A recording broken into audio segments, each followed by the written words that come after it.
Казвам се Илиян Петров Недев и в момента се намирам на Витоша планина. Невероятно хубаво и не за вярване. Тук има сярна гъба. Сярна гъба има и то много, както виждате. Хайде да погледнем отдолу сярната гъба.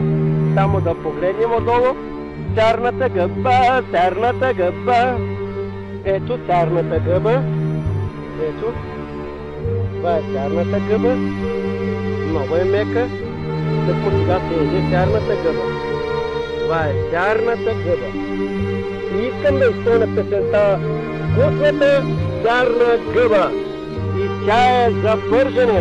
Невероятно хубава е сярната гъба.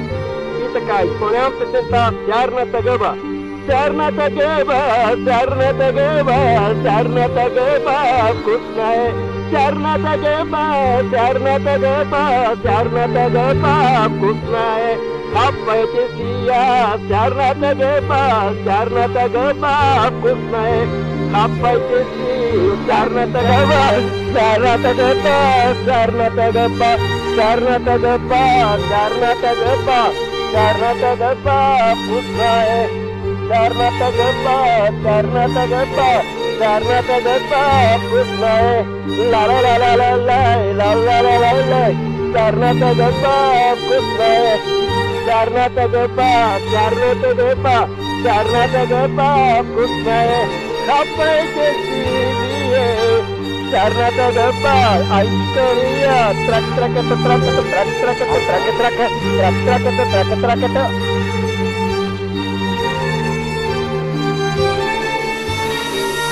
Започвам да се търкалям. На ден се търкалям приблизително между 5 и 12 км. Започва търкалянето сега.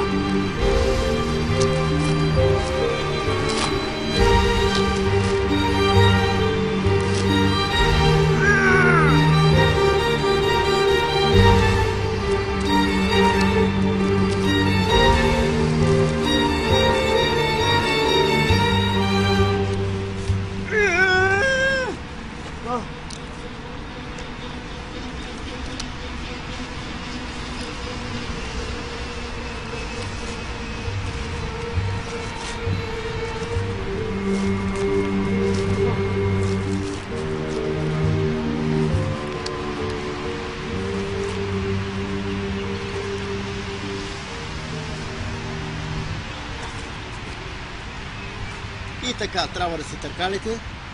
Здраве, щастие и късмет!